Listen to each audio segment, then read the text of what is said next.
മഹാത്മാഗാന്ധിയെ കൊന്ന ഘാതകന്മാരാരാണ്? ആ ഘാതകന്റെ പേരാണ് ഗോഡ്സെ എന്ന്. ഗോഡ്സെക്ക് സംശയമില്ലായിരുന്നു മഹാത്മാഗാന്ധി മഹാനാണ്. ആ കാര്യം അദ്ദേഹം പറഞ്ഞത് വിചാരണ കോടതിയിലാണ്. ഗാന്ധി വധത്തിൻ്റെ വിചാരണ വേളയിൽ കോടതിയിൽ നിന്നുകൊണ്ട് ഗോഡ്സെ പറഞ്ഞു, അക്ഷോഭനായ ഗോഡ്സെ പറഞ്ഞു, മുട്ടുപറയ്ക്കാതെ കണ്ഠമിടറാതെ ഗോഡ്സെ പറഞ്ഞു, ഞാനാണ് നറിയൊഴിച്ചത്.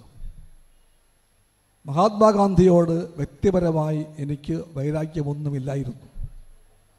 I know that he was a great man. എനിക്കറിയാം അദ്ദേഹം ഒരു മഹാനായ മനുഷ്യനായിരുന്നു. പക്ഷേ ഒരു പക്ഷേയുണ്ട്, അദ്ദേഹം ജീവിച്ചിരിക്കുന്ന ഓരോ നിമിഷവും ഇന്ത്യയിലെ ഹിന്ദുവിൻ്റെ ആത്മാഭിമാനത്തിന് മുറിവേൽക്കുമെന്ന് ഞങ്ങൾ വിശ്വസിച്ചു. ഞങ്ങളെന്ന് പറഞ്ഞാൽ RSS വിശ്വസിച്ചു. അതുകൊണ്ട് ഞങ്ങൾ തീരുമാനിച്ചു മഹാത്മാഗാന്ധി ഇവിടെ ജീവിച്ചിരിക്കാൻ യോഗ്യനല്ല എന്ന്. അതുകൊണ്ട് ഞാൻ വെടിവെച്ചു. ഇതാണ് ഗോഡ്സെയുടെ മൊഴി. ഇത് പുസ്തകമായി ഇപ്പോൾ ഇന്ത്യയിലെമ്പാടുമുണ്ട്. മേം നാഥുരാം ഗോഡ്സെ ബോൾത്താഹും എന്നാണ് പുസ്തകത്തിൻ്റെ പേര്. അതെല്ലാ ഭാഷയിലുമുണ്ട്. ആ പുസ്തകം എഴുതിയ ഗോഡ്സെയെ ദൈവത്തെപ്പോലെ ഇപ്പോൾ പല സ്ഥലങ്ങളിലും ആരാധിക്കുന്നുണ്ട് RSSകാർ. വെറുതെയല്ല, ഗോഡ്സെക്ക് വേണ്ടി ഇന്ത്യയിൽ അമ്പലങ്ങളുണ്ട് ഇപ്പോൾ. ഗോഡ്സെയുടെ മരിച്ച ദിവസം അവർ വിളിക്കുന്ന പേര് ശൗര്യദിനമെന്നാണ്. ഇത്രയും രാജ്യം മാറിക്കഴിഞ്ഞിരിക്കുന്നു. ഇതെല്ലാം ഞങ്ങൾ കാണുന്നുണ്ട്.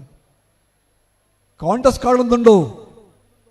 നെഹ്റുവിയൻ കോൺഗ്രസ്സുകാരനാണെന്ന് പറയുന്ന ആ മാന്യദ്ദേഹം കാണുന്നുണ്ടോ? ഞങ്ങൾ കാണുന്നുണ്ട്. ഇതിൻ്റെ ആപത്ത്, ഈ ആപത്ത് LDFനെ അറിയാവൂ.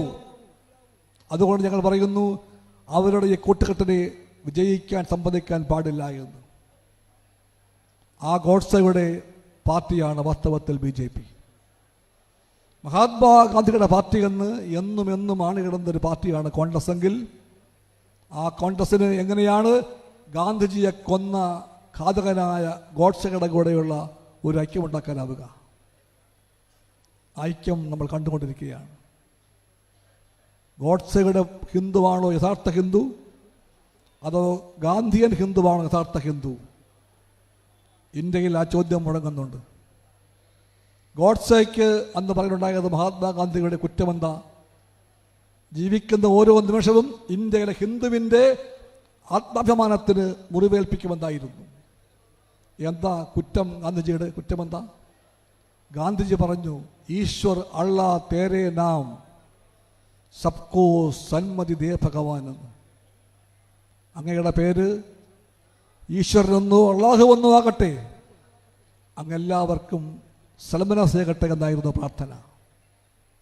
സായാഹ്ന പ്രാർത്ഥനാ വേളയിൽ മഹാത്മാഗാന്ധി ഗീത മാത്രമല്ല ആലപിച്ചത്, ഗീതയും ചൊല്ലി, ബൈബിളും ചൊല്ലി, ഖുർആനും ചൊല്ലി. അതുകൊണ്ട് അവർ തീരുമാനിച്ചു മഹാത്മാഗാന്ധി ഇവിടെ ജീവിക്കാൻ കൊള്ളാത്ത ആളാണ്. ഇതെല്ലാം ആരും മറക്കാതിരിക്കട്ടെ. ഞങ്ങൾ മറക്കുന്നില്ല.